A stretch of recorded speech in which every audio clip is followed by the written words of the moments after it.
Hello! నేను మీ రచనాశ్రం గోరపు. Welcome to Federal Telangana.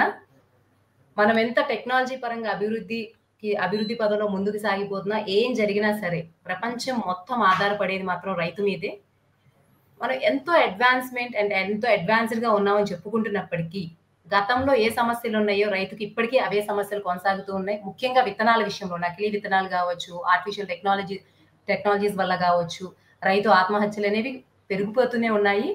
ఈ విత్తనాల మీద ఎన్నో పండగలు కూడా జరుగుతూ ఉన్నాయి. ఇప్పుడు రీసెంట్‌గా రంగారెడ్డి జిల్లా కట్టాల మండలం అన్మాస్పల్‌లో ది ఎర్త్ సెంటర్ వేదికగా కౌన్సిల్ ఫర్ గ్రీన్ రెవల్యూషన్, అలాగే భారత్ బీ స్వరాజ్ మంచ్ సంయుక్త ఆధ్వర్యంలో ఒక విత్తనాల పండగ నిర్వహించాయి.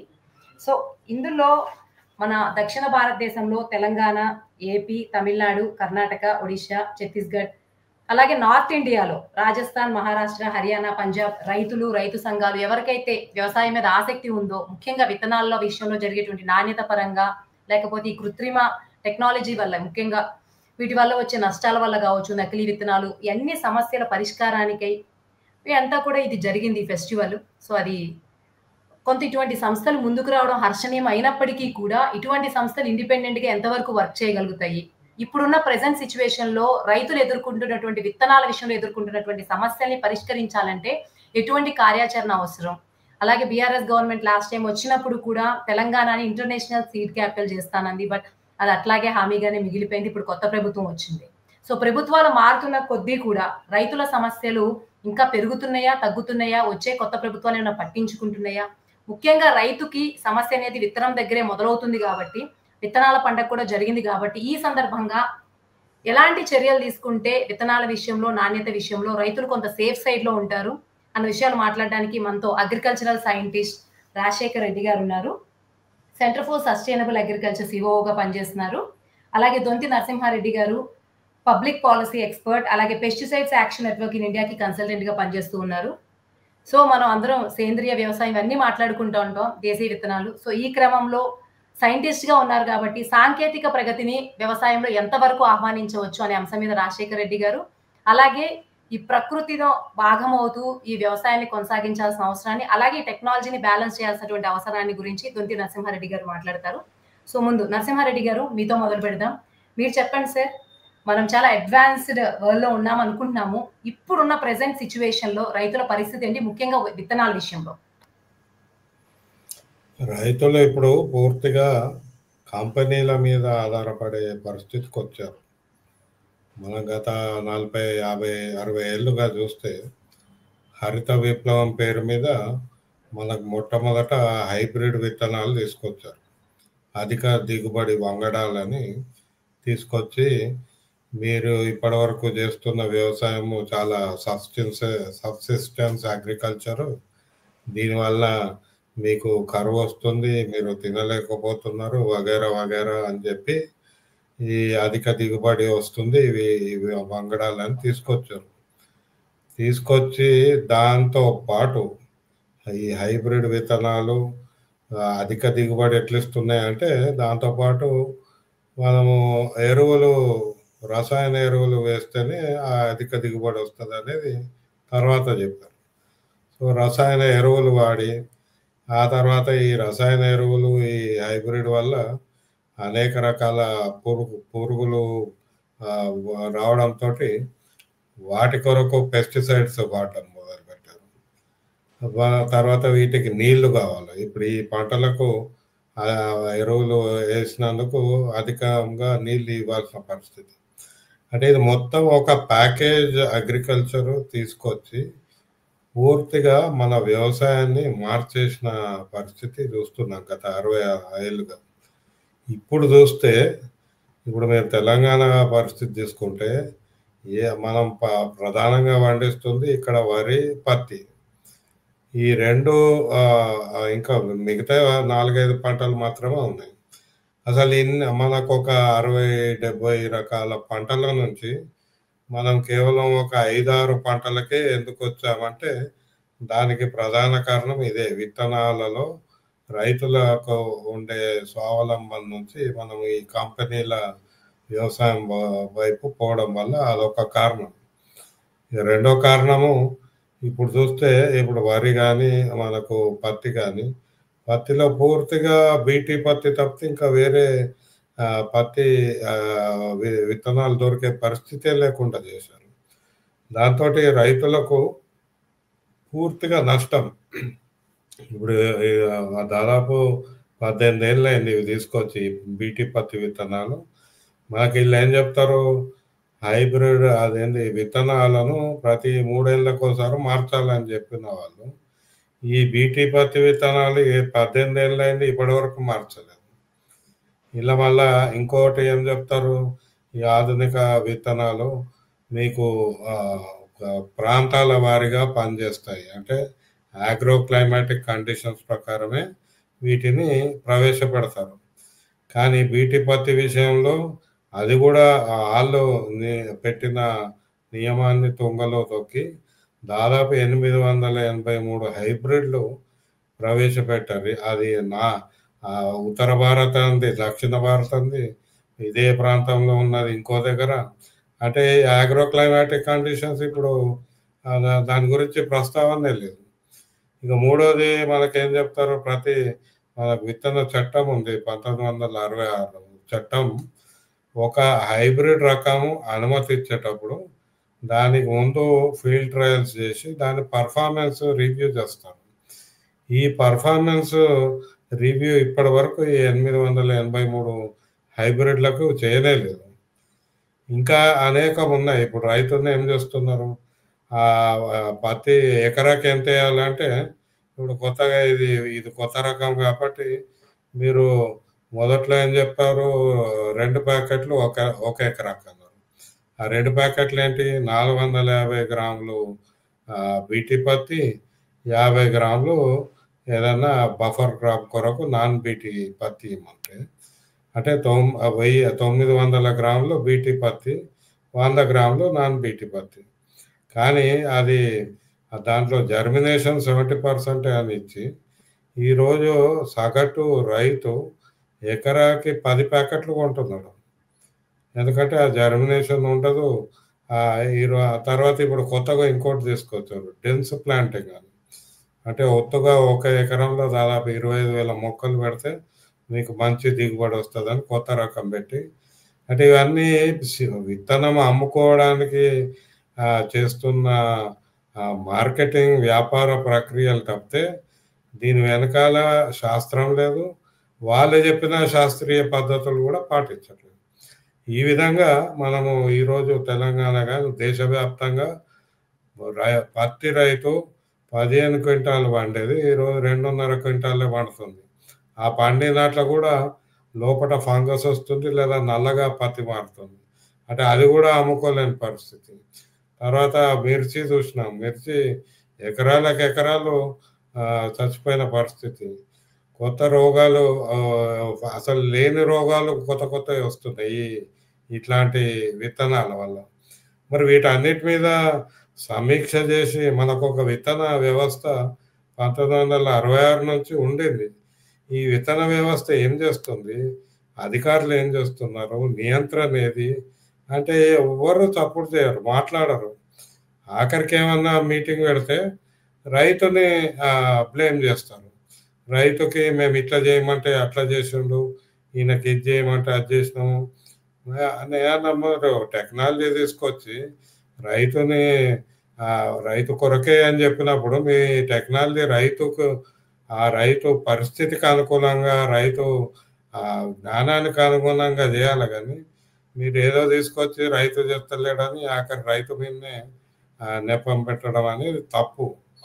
కానీ వీళ్ళకి ఇప్పుడు ఏంటంటే ప్రైవేట్ విత్తనాలు తేయడము, వాళ్ళ వ్యాపారం పెంచుకోవడము, అంటే ఇంకా సర్టిఫికేషన్ లేదు. ట్రూత్ఫుల్ లేబులింగ్ అని పెడుతున్నారు. ఇప్పుడు ఏంది ట్రూత్ఫుల్ లేబులింగ్ అంటే ఎవడు కాడే సర్టిఫై చేసుకుంటాడు ఇది మంచిదని.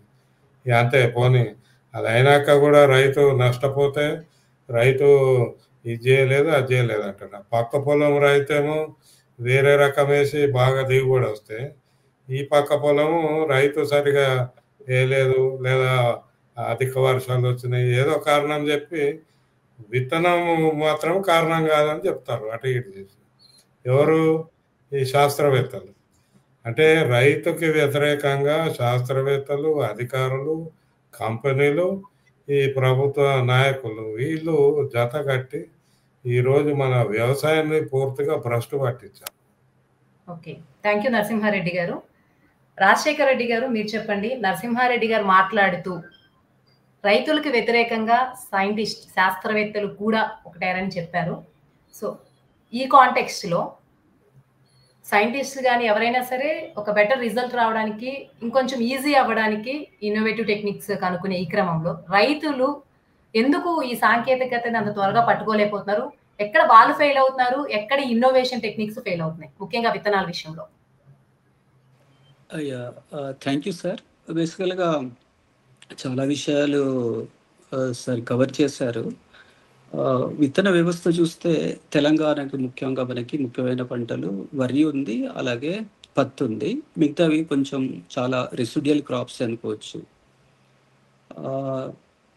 వరి విత్తన విషయానికి వస్తే చాలా మట్టికి అది ఓపెన్ పాలినేటెడ్ వెరైటీ అంటారు, సూటి రకం అంటారు, ఇంప్రూవ్డ్ వెరైటీ అయినప్పటికీ ఈ ఈ విత్తనాలని ఎవరైనా సరే రైతు కావచ్చు, ఒక సంఘం కావచ్చు, సింపుల్ కొన్ని జాగ్రత్తలు తీసుకొని విత్తనాలు ఉత్పత్తి చేయొచ్చు. దాంట్లో పెద్దగా టెక్నిక్ ఏమి ఉండదు, హైబ్రిడ్ కాదు కాబట్టి. దానికి ఉన్న ప్రాసెస్ ఏంటంటే విత్తనాలు రీసెర్చ్ స్టేషన్ నుండి తీసుకురావడం, రైతులు సంఘాలుగా ఏర్పడి లేక ఫార్మ్ ప్రొడ్యూసర్ కంపెనీస్ లాగా, లేకుంటే తెలంగాణలో మహిళా సంఘాలు ఉన్నాయి, దాదాపు 40 లక్షల మంది మహిళల సంఘాలు ఉన్నాయి. వీళ్ళని కొంత ట్రైనింగ్ ఇస్తే వీళ్ళు వాళ్ళకి కావాల్సిన విత్తనాలు ఉత్పత్తి చేస్తారు. ఇది ఒక డీసెంట్రలైజ్డ్ సిస్టమ్. వారి వారి వాతావరణ పరిస్థితులకు అనుకూలమైన విత్తనాలు తయారు చేస్తారు. ఈ తయారు చేసే ప్రాసెస్లో సేమ్ ప్రాసెస్ కంపెనీస్ చేస్తాయి. కాకపోతే కంపెనీస్లో ఉన్న విత్తనాలతో సమస్యలు ఉన్నాయి. వాళ్ళు కొన్ని రకాల విత్తనాలపైన ఫోకస్ చేస్తారు. కాబట్టి ఈ సాంకేతిక పరిజ్ఞానము కమ్యూనిటీకి ఇవ్వగలిగితే ఆ కమ్యూనిటీ ప్రొడ్యూస్ చేయగలుగుతారు. అండ్ ఏదైతే విత్తన చట్టం ఉందో విత్తన చట్టం ప్రకారం కొన్ని జాగ్రత్తలు తీసుకోవాలి. విత్తనం అంటే కొన్ని ప్రొడక్షన్లో కొన్ని జాగ్రత్తలు తీసుకోవాలి. ఆ జాగ్రత్తలు ఏంటి? ఒకటి బెరుకులు తీయడము, క్వాలిటీ చూసుకోవడము, వేరే కల్తీలు లేకుండా చూడడం ఒకటి, ప్రొడ్యూస్ చేసిన తర్వాత జర్మినేషన్ చూసుకోవడం, ఈ రెండే ముఖ్యమైనవి. ఈ ట్రైనింగ్ బేసిక్ ట్రైనింగ్ ఇవ్వగలిగితే విత్తనాలు ప్రొడ్యూస్ చేస్తారు. దాని తర్వాత విత్తనాలు ఉత్పత్తి చేసిన విత్తనాలు వెనక్కి తీసుకునే ఒక వ్యవస్థ అవసరం. అది ప్రస్తుతానికి తెలంగాణలో చూస్తే ప్రైవేట్ సీడ్ కంపెనీస్ చేస్తున్నాయి, అదే సీడ్ కార్పొరేషన్ చేస్తుంది. బట్ ఏంటి, వాళ్ళ కొన్ని లిమిటేషన్స్ ఉన్నాయి. కాబట్టి ఈ ఆల్టర్నేటివ్ సిస్టమ్ తీసుకుంటే, ఉదాహరణకి తెలంగాణలో చాలా 800 పైన ఫార్మ్ ప్రొడ్యూసర్ కంపెనీస్ ఉన్నాయి. అలాగే ముల్కనూరు లాంటి విత్తనాలపైన పనిచేసే ఎఫ్పిఓ ఉంది, ధర్మరాజ్పల్లి ఉంది, చాలా సక్సెస్ఫుల్ ఉన్నాయి. ఇలాంటి సిస్టమే మనం తీసుకురాగలిగితే వీళ్ళు విత్తనాలు ఉత్పత్తి చేస్తారు. ఆ విత్తనాలు వెనక్కి తీసుకొని వాళ్ళు ప్రాసెస్ చేసి చక్కగా క్లీనింగ్ చేసేసి గ్రేడింగ్ చేసేసి రైతులకి అందుబాటులో తీసుకోవడానికి ఒక వ్యవస్థ. ఇది ఒక ప్యాడీని, వరిని దృష్టిలో పెట్టుకొని నేను మీకు ఎగ్జాంపుల్ చెప్పాను. కానీ చాలా రకాల కందులు కావచ్చు, పెసర్లు కావచ్చు, ఈవెన్ చిల్లీ లాంటి క్రాప్స్లో కూడా ఇలాంటి విత్తనాలు తయారు చేసి మనము రైతులకు ఇవ్వచ్చు. సో దీంట్లో ఏంటంటేను హైబ్రిడ్ గురించి నేను మాట్లాడట్లేదు, సూటి రకాలు అలాగే పాత రకాలు ఉన్నాయి. ఎందుకంటే ఈ మధ్య కోవిడ్ తర్వాత ఈ పాత రకాలకి చాలా డిమాండ్ పెరిగింది.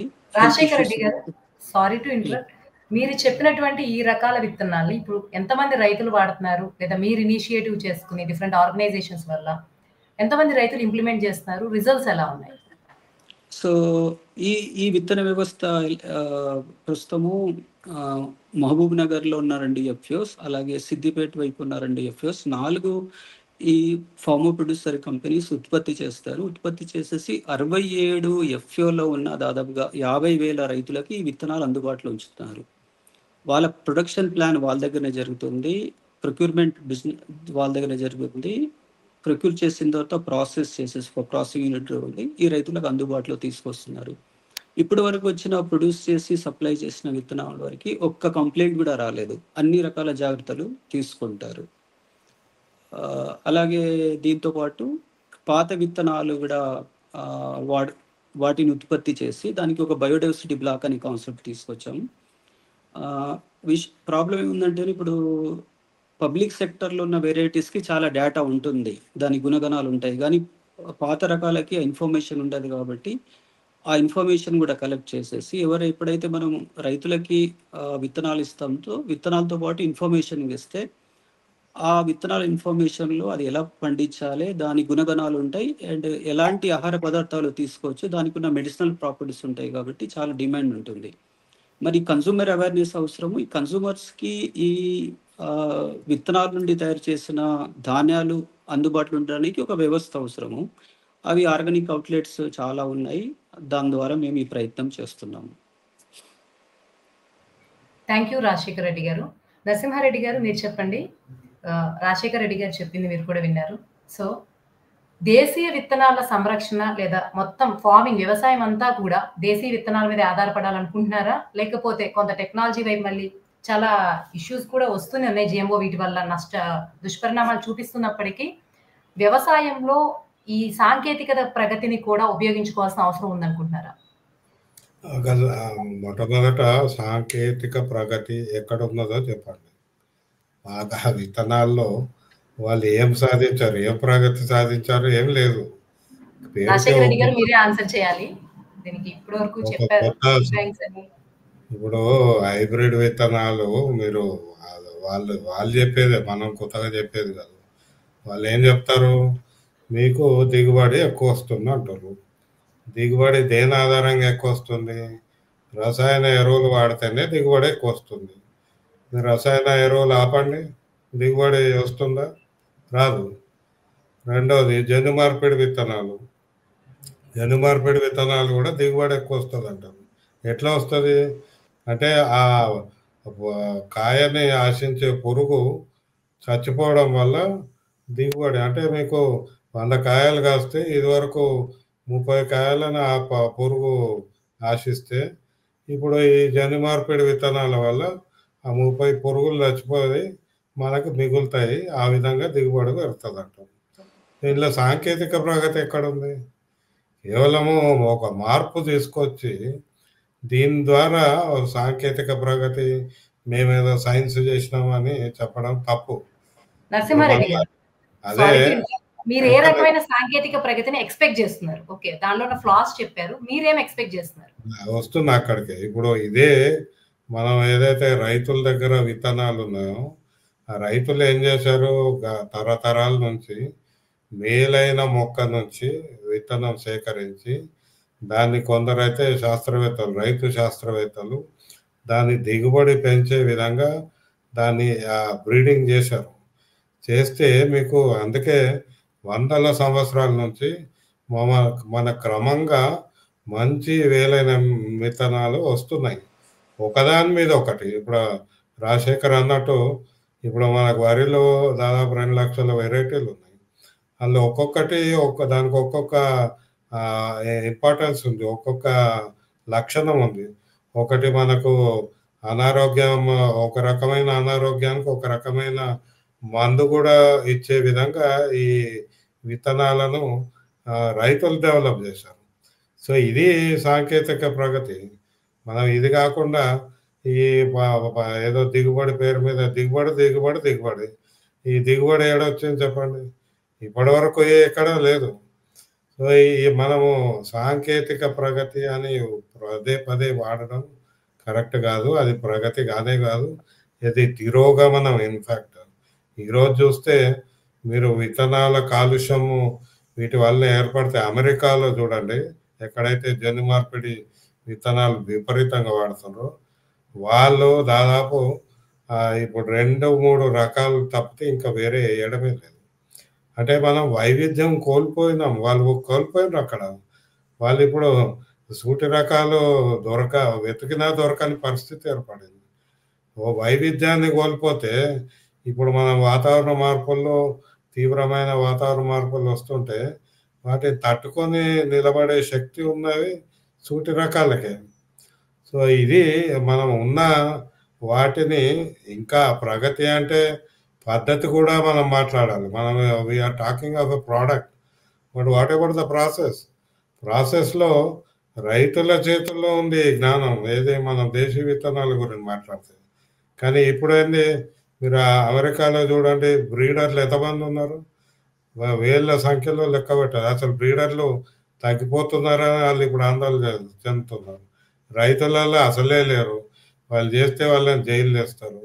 అంటే కేవలం ఆ 4-5 కంపెనీల లో వాళ్ళకి జీతాలు ఇచ్చి జీతగాళ్ళుగా పనిచేస్తున్న బ్రీడర్లు ఉన్నారు. కానీ అదే ఇక్కడ చూడండి, భారతదేశంలో వందల మంది రైతులు ఉన్నారు.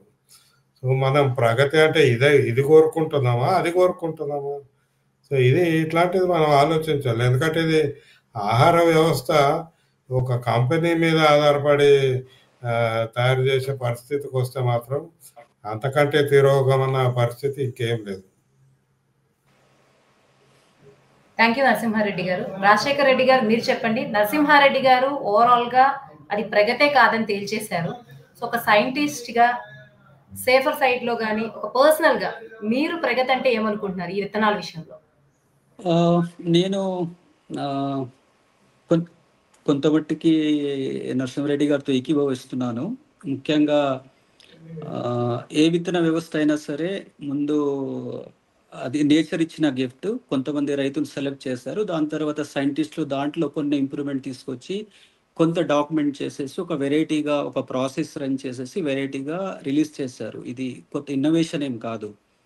ఈ ప్రాసెస్లో ఏమైందంటేను చాలా సమస్యలు నరసింహారెడ్డి గారు చెప్పినట్టు వాటర్ యూస్ పెరిగింది, అలాగే కెమికల్ యూస్ పెరిగింది, కొత్త ప్రాబ్లమ్స్ వచ్చాయి.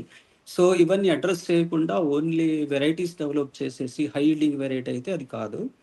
అయితే దీనికి ఉన్న మొత్తం విత్తన వ్యవస్థ చూస్తే ప్రైవేట్ సెక్టార్ ఉంది. హైదరాబాద్ లాంటి చోట్ల 4,000 కంపెనీస్ ఉన్నాయి, 400 కంపెనీలు ఉన్నాయి, దాదాపుగా 40 లక్షల కోట్ల చాలా పెద్ద ఎత్తులో బిజినెస్ జరుగుతుంది. ఎందుకంటే తెలంగాణలో చాలా అనుకూలమైన ప్రాంతం అని పబ్లిక్ సెక్టార్ ఉంది. సో వాళ్ళు చాలా పగడ్బందీగా ప్లాన్ చేసేసి ప్రైవేట్ సెక్టార్స్ రైతులకు విత్తనాలు అందుబాటులో తీసుకొస్తున్నారు.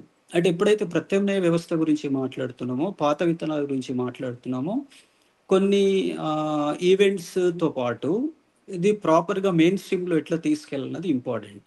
ఉదాహరణకి నేషనల్ లెవెల్లో రైతుల విత్తనాలు రిజిస్టర్ చేసే ఒక వ్యవస్థ ఉంటుంది.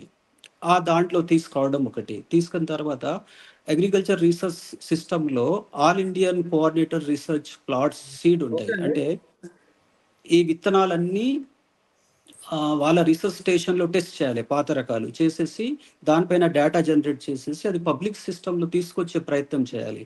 ఎప్పుడైతే ప్రత్యామ్నాయ విత్తనాలు, ఎందుకంటే క్లైమేట్ రెసిలియంట్ సీడ్స్ అంటాము, తక్కువ నీళ్ళతో తక్కువ పురుగులు తెగులు వచ్చేవి, అలాగే క్లైమేట్కి ఎక్స్ట్రీమ్ క్లైమేట్కి తట్టుకునే విత్తనాలు వీళ్ళని డెవలప్ చేసి దానిపైన ప్రాపర్ డేటా క్రియేట్ చేసేసి రైతులకి అందుబాటులో ఉంచవలసిన బాధ్యత ప్రభుత్వానికి ఉంది, అలాగే రీసెర్చ్ సైంటిస్ట్ ఉంది. అది జరగట్లేదు. ఆ విధంగా కొన్ని ఎన్జిఓస్ కానీ కొంత ఇంట్రెస్ట్ ఉన్న వాళ్ళు కొన్ని మేళాస్ చేయడం వలన ఏంటంటేను కొంతమంది వస్తారు, కొన్ని విత్తనాలు అందుబాటులో ఉంటాయి, కానీ మెయిన్ స్ట్రీమ్లో వెళ్ళే ప్రయత్నం జరగట్లేదు. ఆ ప్రయత్నం జరిగితే మాత్రం డెఫినెట్గా ఈ రైతులు డెవలప్ చేసిన రైతుల విస్టము, వాళ్ళ నాలెడ్జ్ అయితే ఉందో, అలాగే హెల్త్, ఇన్ని రకాల హెల్త్ ఇష్యూస్ ఉన్న ఈ రోజుల్లో డెఫినెట్గా మంచి విత్తనాలు రైతులు ఉత్పత్తి చేస్తారు. అలాగే కన్స్యూమర్ అవేర్నెస్ క్రియేట్ చేసేసి సీడ్ టు ప్లేట్ అనే కాన్సెప్ట్ తీసుకొస్తే డెఫినెట్గా ముందుకు వెళ్తుంది. దీంట్లో ప్రభుత్వం రీసెర్చ్ వాళ్ళు చేయవలసిన వాళ్ళ బాధ్యత ఉంది, వాళ్ళు చేయవలసిన అవసరం ఉంది. Okay, thank you Rajasekhar Reddy గారు. మనతో శ్యామోహన్ గారు రూరల్ మీడియా జర్నలిస్ట్ కూడా జాయిన్ అయ్యారు. శ్యామోహన్ గారు మీరు చెప్పండి, ముఖ్యంగా దేశీయ విత్తన పరిరక్షణ విషయంలో రైతులు తీసుకోవాల్సినటువంటి జాగ్రత్తలు ఏంటి? దేశీయ విత్తన పరిరక్షణ అంటే యాక్చువల్గా నా అనుభవం నేను చెప్తాను మీకు. నేను అంటే కొంతమంది రైతులను కలిసినప్పుడు వాళ్ళు ఏం చేస్తున్నారైతే మీకు నేను చెప్పగలను. ఉదాహరణకి నేను అరకు ప్రాంతంలో గుంబురుగున అనే మండలానికి వెళ్ళాను. నేను అక్కడ ట్రైబల్ ఫార్మర్స్ ఏం చేస్తున్నారంటే చాలా రేర్ విత్తనాలు అన్నమాట. అంటే ఆదివాసీ వరి అంటారు అక్కడ. నాకు వాళ్ళు దాదాపు ఒక 10 రకాల వరి విత్తనాలు వాళ్ళు జాగ్రత్త చేస్తారు. అంటే వాళ్ళ పూర్వీకుల నుంచి వాళ్ళు తరతరాలుగా వస్తున్న వరి విత్తనాలు ఒక 10 రకాలు వాళ్ళ దగ్గర నేను చూశాను. దాంట్లో ముఖ్యమైనది ఇసుక రవ్వలు. ఇసుక రవ్వలు వరి అనేది మన దేశంలో ఇప్పటివరకు అయితే అంటే ఆంధ్రప్రదేశ్, తెలంగాణలో ఎక్కడా లేదు అది. దాన్ని వాళ్ళు కాపాడుతున్నారు. దానితో పాటు ఇంకో 10 రకాల విత్తనాలని వాళ్ళ సొంతంగా అంటే వాళ్ళు బయట అమ్మరు. వాళ్ళ వరకు వాళ్ళు పండించుకుంటూ వాటిని భద్రపరిచి అదే విత్తనాలు మళ్ళీ వాళ్ళు అదే నెక్స్ట్ ఇయర్ అదే పండిస్తారు. ఆ విధంగా వాళ్ళు విత్తనాలను కాపాడుకుంటున్నారు. అవన్నీ నాటు విత్తనాలు. అంటే ఆ విధంగా కొంతమంది రైతులు వాళ్ళు సమూహంగా ఓ చిన్న సమూహం అది. ఒక 20 మంది రైతులు మాత్రమే ఉంటారు అక్కడ. డుంబిరిగూడ అనే మండలం అరకు దగ్గర. ఆ డుంబిరిగూడ పక్కన కరక వలస అనే ఒక గ్రామం ఉంది. వాళ్ళు కేవలం 15 మంది, 20 మంది రైతులు మాత్రమే. వాళ్ళు ఇప్పటి వరకు అసలు రైస్ అనేది బయట కొనరు వాళ్ళు ఇంతవరకు. బయట సంతకెళ్తే ఏదో కాయగూరలు లేకపోతే తెచ్చుకుంటారు తప్ప బియ్యం వరకు వాళ్ళు ఈ రోజు వరకు వాళ్ళు మేము బయట కొనలేదండి. ఏదన్నా గవర్నమెంట్ ఇచ్చే రేషన్ బియ్యం తెచ్చుకుంటాం తప్ప మేము మా బియ్యం మా సొంత బియ్యమే, ఇది మా సొంత వరి రకాలను మాకు చూపించారు. అంటే నాకు అనిపించింది ఆ విధంగా ప్రతి రైతు కూడా ఎవరికి వాళ్ళు సొంతంగా వాళ్ళ విత్తనాలను వాళ్ళు అభివృద్ధి చేసుకుంటే బాగుంటుందని నాకు అనిపించింది వాళ్ళ నుంచి. ఓకే, థ్యాంక్ యూ శ్యామ్మోహన్ గారు. ఓవరాల్ గా మనం చర్చ ముగింపుకి వచ్చాము. ఒక క్వశ్చన్ ఒక్కొక్క గెస్ట్ కి, సో దీంతో కంక్లూడ్ చేద్దాం. సో రాజశేఖర్ రెడ్డి గారు మీరు ఆన్సర్ చేయండి. రైతుల్లో చాలా మంది ఇల్లిటరేట్స్ ఉంటారు, అంత అప్డేటెడ్ గా ముఖ్యంగా టెక్నాలజీ విషయంలో కొంత వెనకబడి ఉంటారు. సో రైతులు ముఖ్యంగా ఏదైనా సరే పంట వేసేటప్పుడు ముఖ్యంగా విత్తనాల విషయంలో ఎలాంటి నాలెడ్జ్ పెంచుకోవాలి, వాళ్ళకి ఆ నాలెడ్జ్ పెంచుకోవడానికి ఉన్నటువంటి సోర్సెస్ ఏంటి, ఈ ఇన్ఫర్మేషన్ గురించి మీరు మాట్లాడండి సార్. ష్యూర్ అండి. అంటే బేసికల్గా విత్తనాలు సెలెక్ట్ చేసే ముందు రైతులు పక్క రైతులు వాళ్ళ అనుభవాలతోనే చాలా మట్టుకు తీసుకుంటారు. బట్ ఒక విత్తనానికి ఉండవలసిన లక్షణం ఏంటి, దాని జర్మినేషన్ పర్సంటేజ్ ఎట్లా ఉండాలి, అండ్ దాంట్లో మిగతా క్వాలిటీ పారామీటర్స్, జన్యుపరమైన స్వచ్ఛత అనేవి కొన్ని ఉంటాయి. బేసికల్గా సీడ్ లా ప్రకారం అయితే ఏంటి ఇన్ఫర్మేషన్ అంతా ప్రతి సీడ్ కంపెనీ ఆ సీడ్ ప్యాకెట్ పైన రాసి సీడ్ ప్యాకెట్ అమ్మే ముందు అది ప్రొవైడ్ చేస్తారు. బట్ ఏంటంటే ఎప్పుడైతే విత్తనము రైతు దగ్గర వెళ్తుందో వాళ్ళు జనరల్గా విత్తనాలు వేసేసుకుంటారు. ఏదైనా సమస్య వస్తే మళ్ళీ వాళ్ళకి సపోర్ట్ సిస్టమ్ ఏమీ లేదు. అంటే మెయిన్గా ఏంటంటే ఇక్కడ ఎవరి బాధ్యత ఏది, అగ్రికల్చర్ డిపార్ట్మెంట్ దే పూర్తి బాధ్యత ఉంటుంది. క్వాలిటీ సీడ్ సెలెక్షన్లో దొంగ విత్తనాలు లేదా స్పూరియస్ సీడ్స్ ఉంటే వాటిని ఎంకరేజ్ చేయకుండా ఒక కట్టుదిట్టమైన భద్రత తీసేసి వాటిని మార్కెట్లో రాకుండా చేయడానికి. బట్ ఉన్న సమస్య ఏంటంటే అగ్రికల్చర్ డిపార్ట్మెంట్ ఫంక్షన్ మీరు ఏమైనా చూస్తుంటే చాలా మట్టికి రైతు బంధు, రైతు భరోసాతోనే వాళ్ళు రెస్ట్రిక్ట్ అయిపోయారు. ఇక వాళ్ళ ఎక్స్టెన్షన్లో లేరు. పేరుకి అగ్రికల్చర్ ఎక్స్టెన్షన్ ఆఫీసరు అనే పేరు ఉంది కానీ అందులో ఎక్స్టెన్షన్ అనేది జరగట్లేదు. మెయిన్గా అగ్రికల్చర్ డిపార్ట్మెంట్ సీజన్కి ముందు అవగాహన క్రియేట్ చేసేసి రైతులకి విత్తనాల పైన, అలాగే ఈ సీడ్ డీలర్స్ని, సీడ్ కంపెనీస్ కూడా వాళ్ళకి కొంత వాళ్ళపైన కొన్ని రెస్ట్రిక్షన్స్ పెట్టి ప్రాపర్ రైట్స్ అవన్నీ చేస్తే డెఫినెట్గా మంచి విత్తనాలు రైతుకు వెళ్తాయి. దాంతోపాటు సీడ్ కార్పొరేషన్ కూడా బాధ్యత ఉంది. కొంచెము వాళ్ళు అగ్రెసివ్గా రైతులకు వెళ్ళడం, వాళ్ళ వెరైటీస్ని పాపులరైజ్ చేయడము, యాడ్ చేయడము, ప్రమోట్ చేయడము, ఇలా చేస్తే డెఫినెట్గా రైతులకు మంచి విత్తనాలు అందుబాటులోకి వస్తాయి. థ్యాంక్ యూ రాజశేఖర్ రెడ్డి గారు. నరసింహారెడ్డి గారు మీరు చెప్పండి. ఇప్పుడు రైతులు ఎటువంటి ప్రాబ్లమ్స్ ఫేస్ చేస్తున్నారు, మీరు గ్రౌండ్ లెవెల్లో చూశారు కాబట్టి, ఇష్యూస్ గురించి ఫైట్ చేస్తున్నారు కాబట్టి, ఇప్పుడు రీసెంట్గా ఈ సీడ్ ఫెస్టివల్ కూడా జరిగింది కాబట్టి ఎటువంటి కార్యాచరణ ఉంటే రైతు సంఘాలు కావచ్చు, యాక్టివిస్టులు కావచ్చు, ఈ ప్రభుత్వం కావచ్చు, వీళ్ళందరూ సమిష్టిగా ఎటువంటి కార్యాచరణని పాటిస్తే ఇప్పుడున్నటువంటి ఈ విత్తనాల సమస్య అనేది కొంతవరకు నిర్మూలించే అవకాశం ఉందని అనుకుంటున్నారు? వీళ్ళు మీరు 3 వర్గాలు సమిష్టిగా చేస్తే అనడం పొరపాటు. ఎందుకంటే పాసిబిలిటీ ఉంది మాట్లాడదాం. అదే ఒక్కొక్క వర్గానికి ఒక్కొక్క లక్ష్యం ఉంది. మీరు ప్రభుత్వ అధికారుల గురించి మాట్లాడితే ప్రభుత్వ అధికారులు ఇందాక రాజశేఖర్ రెడ్డి చెప్పినట్టు వీళ్ళకి పరిజ్ఞానము, పుస్తక పరిజ్ఞానము, వీళ్ళు పరిశోధన చేయట్లేదు.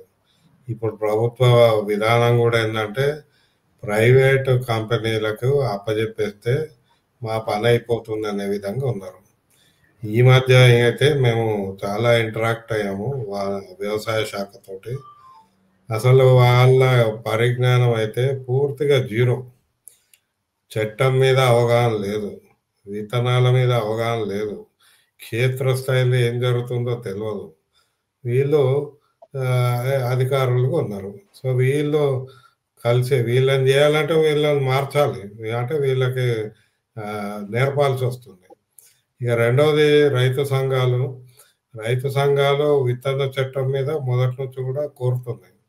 2004లో ఒక ముసాయిదా వచ్చింది. మేము ఆనాటి నుంచి కూడా ఈనాటి వరకు ఆ ముసాయిదా మార్పు చేసి రైతులకు అనుకూలమైన విత్తన చట్టం తీసుకురావాలని ప్రయత్నం చేస్తున్నా కూడా సాధ్యపడట్లేదు. ఎందుకంటే విత్తన కంపెనీలు లాబింగ్ చాలా స్ట్రాంగ్గా ఉంది. వీళ్ళ ప్రయత్నం ఏంటంటే మన 1966 విత్తన చట్టము అప్పుడేమో ప్రభుత్వం ఆధ్వర్యంలో ఉండేది విత్తనం. అప్పుడు ఆ చట్టం తెచ్చింది హైబ్రిడ్ రకాల కొరకు. ఇప్పుడు మనకు బీటీ పత్తి ఉంది.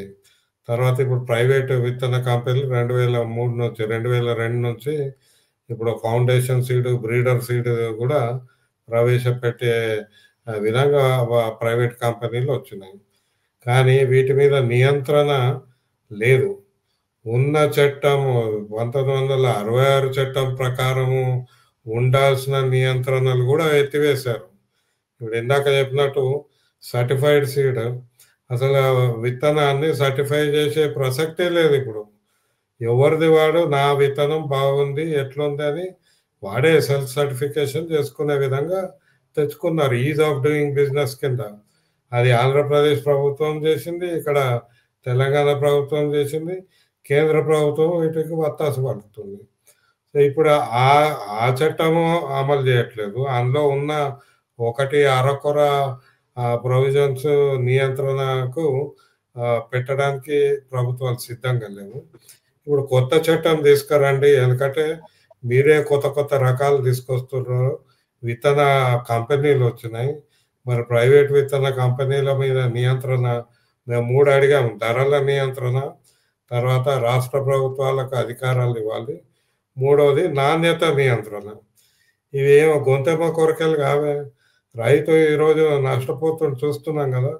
మొన్న వారం క్రితమే బీటీ పత్తి ధర పెంచింది కేంద్ర ప్రభుత్వం, 901 రూపాయలు.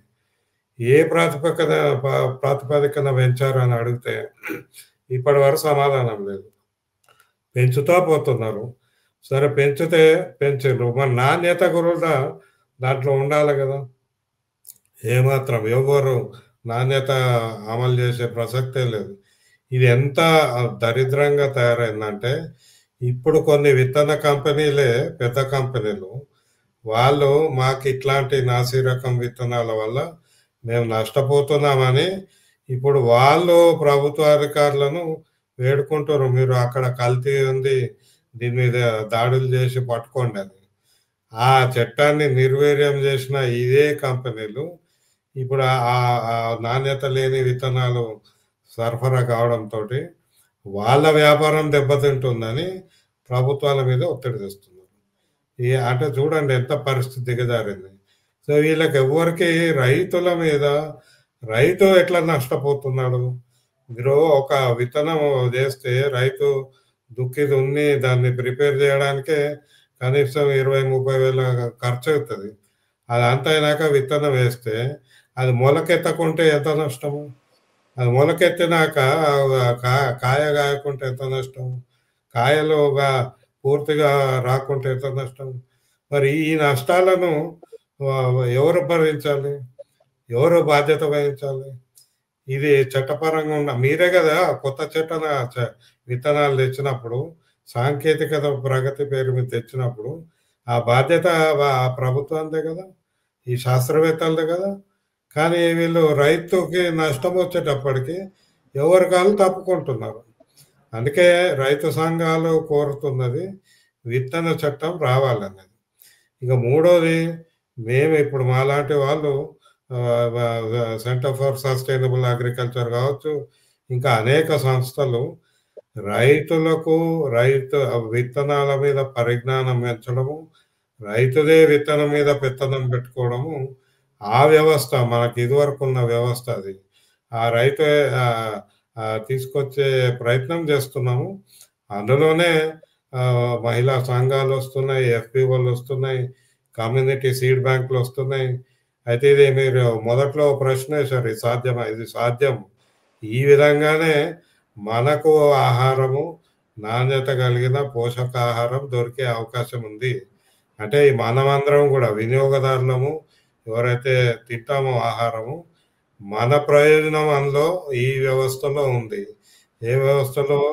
రైతు పరిజ్ఞానం పెంచడం, రైతు తనకు తాను విత్తనం తయారు చేసుకోవడము, పంచుకోవడము, దాచుకోవడము, ఇట్లాంటి వ్యవస్థ వస్తేనే మళ్ళీ ప్రపంచ ఆహార వ్యవస్థ ఒక ఒక మంచి వ్యవస్థగా తయారవుతుంది. లేకుంటే ఇప్పుడు దీంట్లో ఉన్నంత దోపిడీ, ఆకలి, ఇప్పుడు ఆకలి కూడా ఉంది. మీకు మొన్ననే డేటా వచ్చింది, out of 7 billion people 3.1 billion people are food and nutrient deficient. అంటే వీళ్ళకి పోషకాలు లేవు, తింటున్నారు ఎనర్జీ సఫిషియెంట్కి, అదేదో గంజి వచ్చే ఆహారం తింటున్నారు కానీ పోషకాలు లేవు. పోషకాహారం కొనాలంటే వాళ్ళ ఆదాయము 95 నుంచి 100% పెట్టుబడి పెడితేనే వస్తుంది. మీరు ఏదైనా తీసుకోండి, ఇప్పుడు వరి 70 రూపాయలు అయింది. ఎట్లయింది? విత్తన ధర పెరగడం వల్ల కదా. మీరు పత్తి ధర పెరిగింది. ఈరోజు నూలు వస్త్రం 150 రూపాయలు మీటరు. ఎవరు కొనగలుగుతారు? మీకు ఆహారం, పసుపు చూడండి, పసుపు మన దేశంలోనే 70% పడుతుంది. ఈరోజు సగటు ఇంట్లో మనకు దొరుకుతున్న పసుపు నాణ్యత కలిగిందా? మీకు ఆ పసుపు కానే కాదు, అది నకిలీ పసుపు. పాలు చూడొచ్చు, పాలు ఎంతమందికి అందుబాటులో ఉంది? మనకు 70 రూపాయలు పెట్టి పాలు తాగే ఇల్లు ఎన్ని ఉన్నాయి? మనం ఈరోజు పీడిఎస్ ఎందుకు ఇస్తున్నాం బియ్యంకి కూడా? అంటే మనమేమో ఇట్లా ఈ విత్తన వ్యవస్థ వల్ల సాగు ఖర్చు పెంచుకొని, ఆ సాగు ఖర్చు వల్ల పంట ధర పెరిగిపోయి ఇటు వినియోగదారులకు అందని పరిస్థితి, అటు రైతులకు నష్టపోయే పరిస్థితి. అందుకే విత్తనమే మూలం కాబట్టి ఈ విత్తన వ్యవస్థ మీద మనం అందరం ఆలోచన చేయాల్సిన అవసరం స్పష్టంగా ఉంది. రైతుల పెత్తనం పెంచాల్సిన అవసరం కూడా స్పష్టంగా ఉంది. థ్యాంక్ యూ నరసింహారెడ్డి గారు. ఫైనల్గా శ్యామ్మోహన్ గారు, మీరు చాలా సక్సెస్ స్టోరీస్ చూశారు, ఇందాక కూడా ఒక సక్సెస్ స్టోరీనే ఎగ్జాంపుల్గా చెప్పారు కాబట్టి ఓకే, ఈ సక్సెస్ స్టోరీస్ ఓకే, మీరు మీ పర్యటనలో భాగంగా ఎక్కడో ఒక చోట ఏదో ఒక ఫెయిల్యూర్ కానీ వీళ్ళు అందుకోలేని అంశాలు కానీ చూసుంటుంటారు. సో ఆ అంశం గురించి చెప్పండి. ఎలాంటి కార్యాచరణ ఉంటే ఇంకా ఇది విస్తృతంగా వెళ్తుంది? సీడ్ బ్యాంక్స్ కావచ్చు, మీరు చెప్పినటువంటి ఆ విత్తనాల్ని సేవ్ చేసే ఆ ప్రాసెస్. రచన గారు, ఫెయిల్యూర్స్ ఉన్నాయండి. రైతులు ఫెయిల్యూర్స్ నుంచే సక్సెస్ అవుతున్నారు. ఉదాహరణకి మన సంగారెడ్డి జిల్లాలో మన మాచునూరు అనే విలేజ్ ఉంది. అక్కడ మహిళా రైతులు దాదాపు 5,000 మంది మహిళా రైతులు వాళ్ళు మిల్లెట్స్ పండిస్తున్నారు. వాళ్ళు మొదట్లో వాళ్ళు ఈ మిల్లెట్స్ పండించే క్రమంలో చాలా, అంటే ఈ నకిలీ విత్తనాలు, ఇప్పుడు మన నరసింహారెడ్డి గారు అన్నట్టు ఈ ప్రభుత్వం ద్వారా కానీ, ప్రభుత్వం స్పాన్సర్ చేసిన కంపెనీల ద్వారా కానీ నకిలీ విత్తనాలు కొని చాలా దెబ్బతిన్నారు వాళ్ళు. కష్టపడి మనం విత్తనాలు వేసిన తర్వాత సరిగా పంట రాకపోవటం కానీ, దిగుబడి రాకపోవటం, ఈ బాధలన్నీ పడి వాళ్ళు ఏం చేస్తున్నారు, వాళ్ళు ప్రభుత్వమే పోరాడలేరు. ప్రభుత్వంతో పోరాడి ధర్నాలు చేసి వాళ్ళు ఏదో విత్తనాలు సాధించే అది కాదు. వాళ్ళు సొంతంగా అప్పుడు ఏం చేసుకున్నారు, వాళ్ళే సొంతంగా గత 10 ఏళ్ల క్రితం నుంచి, వాళ్ళు అంటే 10 ఏళ్ల క్రితం సంగతి నేను చెప్తున్నా, 10 ఏళ్ల క్రితమే వాళ్ళు మోసపోయి ఫెయిల్యూర్ అయ్యారు కాబట్టి ఇట్లా లాభం లేదని వాళ్ళు సొంత విత్తనాలు ఇప్పుడు తయారు చేసుకుంటారు. వాళ్ళు ఏం నిర్ణయం చేసుకున్నారంటే, బయట నుంచి మా మాచునూరు అంటే సంగారెడ్డి పక్కన ఇప్పుడు జహీరాబాద్ ఏరియాలు ఉన్నాయి, కొన్ని తరుణాలు ఉన్నాయి అక్కడ ఈ రైతులు వాళ్ళు ఏం నిర్ణయం తీసుకున్నారంటే, బయట ప్రాంతం నుంచి ఒక్క విత్తనం కానీ ఒక్క ఎరువు కానీ మన దగ్గర రాకుండా మనమే తయారు చేసుకుంటాం. వాళ్ళు అట్లా ఫెయిల్యూర్ అయ్యారు కాబట్టి వాళ్ళు సొంతంగా విత్తనాలు తయారు చేసుకున్నారు. సొంతంగా విత్తనాలు తయారు చేసుకోవటమే కాదు, సీడ్ బ్యాంక్ కూడా ఏర్పాటు చేసుకున్నారు. ఒక లక్ష్మమ్మ అనే ఒక మహిళని ఆ సీడ్ బ్యాంక్ మేనేజర్ పెట్టి వాళ్ళు గర్వంగా మామూలు బ్యాంకులలాగే మాది స్టేట్ బ్యాంకు, బ్యాంక్ కన్నా చాలా గొప్పదని వాళ్ళు చాలా గర్వంగా చెప్తారు. నేను వెళ్ళి ఆ బ్యాంకు చూసాను. దాదాపు 60 రకాల విత్తనాలు వాళ్ళు దాచుకుంటున్నారు. 60 రకాల నాటు విత్తనాలు. వాళ్ళు ఎరువులు తయారు చేసుకున్నారు, సొంతంగా తయారు చేసుకున్నారు ఎరువులను కూడా వాళ్ళు. సో ఇది మీరు ఇందాక రచన గారు అన్నట్టు ఫెయిల్యూర్ ఉందండి. ఫెయిల్యూర్ లేకపోతే సక్సెస్ కాదు కదా. నేనేమంటానంటే ప్రభుత్వానికి ఏమాత్రం చిత్తశుద్ధి ఉన్నా ఈ వ్యవసాయ అధికారులు కానీ, హార్టికల్చర్ డిపార్ట్మెంట్ కానీ, స్ట్రీట్ డెవలప్మెంట్ మన government Telangana street development corporation కానీ ఈ రైతులు కలవాలి. వాళ్ళు ఎట్లా భద్రపరుస్తున్నారు విత్తనాలని, వాళ్ళు ఏం జాగ్రత్తలు తీసుకుంటారు, వాళ్ళు సొంతంగా విత్తనాలు భద్రపరచడం ఏదో భద్రపరచడం కాదండి. వాళ్ళు వేపాకుల్ని అరలుగా వేసి పెద్ద పెద్ద కుండల్లో దాస్తారండి. వాళ్ళంటే వాళ్ళ తరతరాలుగా వస్తున్న ఒక సంప్రదాయ పద్ధతులు పాటిస్తూ ఆ ఎరువుల్ని నిజంగా ఆ విత్తనాలని డబ్బుల కంటే జాగ్రత్తగా దాచుకుంటారు. దాన్ని ప్రభుత్వాధికారి పరిస్థితి వీళ్ళు ఇట్లా చేస్తారో వాళ్ళు ఏదైనా ప్రోత్సాహం చేయాలి, వాళ్ళకి ఏదైనా ఎంకరేజ్ చేయాలి. ఇంకా వాళ్ళతో ఎక్కువ పంటలు పండించి వాళ్ళ దగ్గర విత్తనాలు కొని బయట తెలంగాణకు కానీ ఆంధ్ర కానీ మిగతా రైతులకు ఇచ్చేటట్టుగా ప్రభుత్వం ముందుకు వస్తే ఈ నకిలీ విత్తనాల సమస్య చాలా వరకు తగ్గుతుంది. కానీ ప్రభుత్వం ఒక్కడే మాత్రం చేయలేదు. ఇటువంటి రైతులను ఇట్లా సొంతంగా తయారు చేసుకుంటున్న రైతులు మీరు నమ్మరండి. నేను పాడేరు ప్రాంతంలో ఒక రైతును చూశాను. ఒక చిన్న ఇంటి తీసుకెళ్ళాడు ఆయన రైతు. చిన్న 2 గదుల ఇల్లు అండి అది. ఒక గది అంతా విత్తనాలే అండి. ఒక గది అంతా దాదాపు 20-30 రకాల విత్తనాలు ఒక గదిలో దాచుకుంటాడు. ఒక గదిలో భార్య బిడ్డలతో ఉంటాడు. ఏంటి బాబు అసలు నీ ఇల్లంతా విత్తనాలు? అవునండి, మాకు ఆ విత్తనాలే మమ్మల్ని పెంచేది, మా ఊరంతా ఈ విత్తనాలే వాడతాము, నా దగ్గరే తీసుకుంటారంట. ఇటువంటి రైతులు కలవాలి. అన్న ఎవరైనా ఒక వ్యవసాయ అధికారి నేను చూసాను, ఇంతవరకు ఎవరు రాలేదండి. మాకు వ్యవసాయ అధికారులతో పని లేదు, మా విత్తనాలు మేమే చేసుకుంటాము, మాకు ఎవరు సహాయం చేయరు. మా పంటకు ఏదైనా ఒక తెగులు వచ్చినా ఒక వ్యవసాయ అధికారి చెప్పరు మాకు. మా పంటల తెగులు కూడా మేమే సొంత కషాయాలు తయారు చేసుకుని మేమే వేసుకుంటామని చెప్తారు. ఇటువంటి రైతుల్ని ప్రభుత్వం గనక గుర్తించి వాళ్ళ క్షేత్ర పర్యటన చేసి వాళ్ళ దగ్గరికి వెళ్ళగలిగితే తప్పకుండా ఈ సమస్య సొల్యూషన్ ఉంటుంది. ఎందుకంటే విత్తనం దగ్గర అసలు సమస్య మొదలవుతాయి. ఆ విత్తనమే నకిలైనప్పుడు ఇంకా రైతు ఎవరితో చెప్పుకుంటాడు? అయితే అందరూ రైతులు ఇట్లా సొంతంగా చేసుకున్నారని నేను చెప్తున్నాను. అక్కడక్కడ కొన్ని సక్సెస్ స్టోరీస్ ఉన్నాయి. ఆ సక్సెస్ వెనక ఫెయిల్యూర్ ఉంది కాబట్టి రైతులు సొంతంగా తయారు చేసుకున్నారు. దీన్ని ప్రభుత్వం కూడా గుర్తించి ఆ రైతులు ప్రోత్సహించి ఇంకా వాళ్ళకి ఆర్థికంగా ఎటువంటి ఏదైనా వెసులుబాటు కల్పించి ఆ విత్తనాలు ఇంకా విస్తృతంగా మిగతా రైతులు కూడా అందజేసే ఏర్పాట్లు చేస్తే కొంతవరకు ఈ నకిలీ విత్తన సమస్య తగ్గుతుంది. మనం ఆరోగ్యకరమైన పంటని, ఆరోగ్యకరమైన ఆహారాన్ని తీసుకునే అవకాశం ఉంటుంది. థ్యాంక్ యూ శ్యామ్మోహన్ గారు. ఓవరాల్ గా శ్యామ్మోహన్ గారు మొత్తం ఒక పాజిటివ్ సైడ్ మాట్లాడారు, హోప్ఫుల్ సైడ్. అంటే రైతులు గవర్నమెంట్ కోసము లేకపోతే ఎవరైనా సాయం అందిస్తారేమో అని ఎదురు చూడకుండా తమ సొంతంగా తాము చేసుకునేటువంటి విధానం గురించి శ్యామ్మోహన్ గారు ఒక సక్సెస్ స్టోరీ మాట్లాడితే, నరసింహారెడ్డి గారు ఒక సంయుక్తంగా పనిచేసేటువంటి విధానం లేకపోవడం, అలాగే విత్తనాల విషయంలో సాంకేతిక ప్రగతి ఏ విషయంలో కూడా రైతుకి సమయానికి ఒక పరిష్కారంలో ఉపయోగపడకపోవడం గురించి మాట్లాడారు. సో అవి ఫోకస్ చేయాల్సిన ప్రాబ్లమ్స్. అలాగే రాజశేఖర రెడ్డి గారు సైంటిస్ట్ ఉన్నప్పటికీ కూడా వాటిని అడ్మిట్ చేసి వర్క్ చేయాల్సిన ప్రాసెస్ గురించి కూడా చెప్పారు. Thank you so much Rajasekhara Reddy గారు, నరసింహారెడ్డి గారు, శ్యామ్మోహన్ గారు. సో ఈ విత్తన పరిరక్షణ విషయంలో ఇప్పుడు తెలంగాణ ఫెస్టివల్ స్టార్ట్ అయినట్టే ఇక రైతులే ముందుకొచ్చి వాళ్ళు చేసుకోవాల్సినటువంటి పరిస్థితి మాత్రమే కనబడుతుంది. కొన్ని రైతు సంఘాలు మీరు అన్నట్టు గవర్నమెంట్ మీద రిలై అయ్యే హోప్స్ అయితే లేవు. ఎనీహౌ ఒక పాజిటివ్ స్టెప్స్ అయితే మొదలవ్వాలని మనస్ఫూర్తిగా కోరుకుందాం. Thank you so much. ఇంతటితో చర్చను ముగిద్దాం. Thank you.